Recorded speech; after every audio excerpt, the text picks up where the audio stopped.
नमस्कार। इस वीडियो में आपका स्वागत है। आज हम केंद्रीय सैनिक आयोग के बारे में एक छोटी सी टिप्पणी करेंगे। केंद्रीय सैनिक आयोग पर आपका लघुतरात्मक प्रश्न बन सकता है और अति लघुतरात्मक प्रश्न बन सकता है। तो यह क्या है, आज हम इसका अध्ययन करेंगे। चीन में 1982 के संविधान के द्वारा एक विलक्षण प्रकार की संस्था पहली बार बनाई गई है, केंद्रीय सैनिक आयोग। जैसे भारत में राष्ट्रपति तीनों सेनाओं का सर्वोच्च सेनापति होता है, यानी कि भारत में सेनाओं को अंतिम रूप से राष्ट्रपति के निर्देशन में रखा गया है।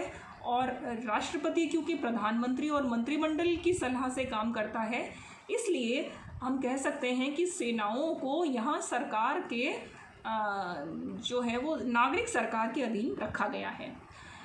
किंतु चीन का यदि हम अध्ययन करें तो चीन में राष्ट्रपति को तीनों सेनाओं का सर्वोच्च सेनापति नहीं बनाया गया है और न ही केंद्रीय सैनिक आयोग जो है वो राज्य परिषद का ही एक अंग है। पिछले वीडियो में जब हमने राज्य परिषद का अध्ययन किया था तब हमने ये देखा था कि राज्य परिषद में विभिन्न आयोगों के प्रभारी राज्य परिषद के सदस्य होते हैं, किंतु केंद्रीय सैनिक आयोग उसका अपवाद है। केंद्रीय सैनिक आयोग का जो चेयरमैन है, जो अध्यक्ष है, वो राज्य परिषद का भाग नहीं होता। यहाँ ये बहुत महत्वपूर्ण बात ध्यान रखने की है कि चीन के संविधान में जो राज्य परिषद है, जो कार्यपालिका है, केंद्रीय सैनिक आयोग उससे अलग है। केंद्रीय सैनिक आयोग का जो अध्यक्ष है और इसके जो अन्य सदस्य, उपाध्यक्ष और अन्य सदस्य हैं, उनका जो चयन है वो सीधे संसद के और उसके स्थायी समिति के द्वारा किया जाता है। चीन की संसद केंद्रीय सैनिक आयोग के अध्यक्ष का निर्वाचन करती है और अध्यक्ष के द्वारा जो नामों की सूची उसे दी जाती है, उस सूची में से केंद्रीय सैनिक आयोग के अन्य सदस्यों का जो चयन है वो कांग्रेस और उसकी स्थायी समिति के द्वारा किया जाता है। इस तरह से केंद्रीय सैनिक आयोग अंतिम रूप से स्थायी समिति के प्रति उत्तरदायी है, कांग्रेस के प्रति उत्तरदायी है, संसद के प्रति। और यह जो संसद और उसकी स्थायी समिति है वो यदि चाहें तो अध्यक्ष और अन्य सदस्यों को उन्हें पद से हटा भी सकते हैं। यह एक महत्वपूर्ण बात है। दूसरी जो बात है वो ये है कि केंद्रीय सैनिक आयोग एक सामूहिक निकाय है, अर्थात केंद्रीय सैनिक आयोग के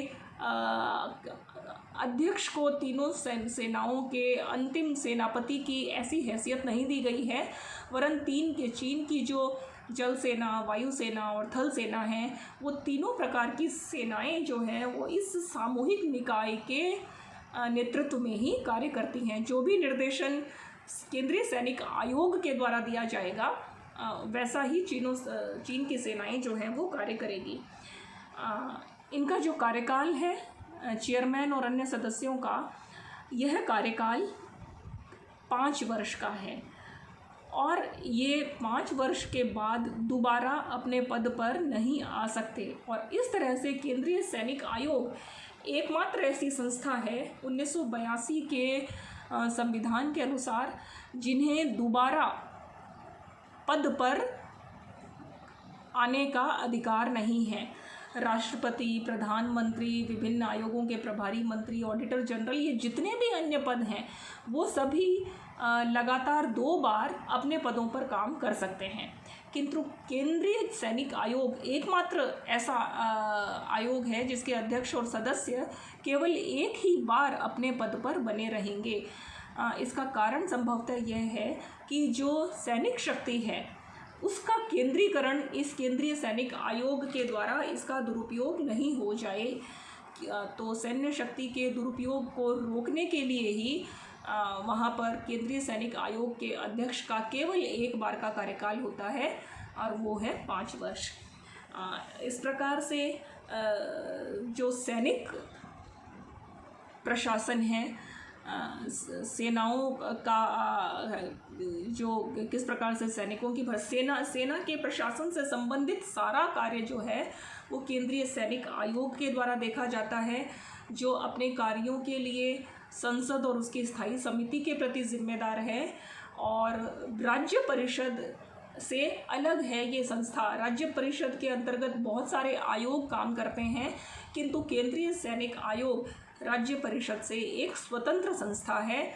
1982 के संविधान में पहली बार इसका उल्लेख किया गया है और चीन के संविधान की यह विशेषता है कि वहाँ पर जो अंतिम सैनिक शक्ति है वो राज्य के अध्यक्ष को नहीं दी गई है, वरन यह एक सामूहिक निकाय को दी गई है जिसे केंद्रीय सैनिक आयोग कहा जाता है।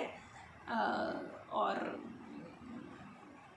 इसकी शक्तियों का भी दुरुपयोग न हो पाए इसलिए इनका कार्यकाल केवल एक ही बार, वो भी 5 वर्ष के लिए रखा गया है। धन्यवाद।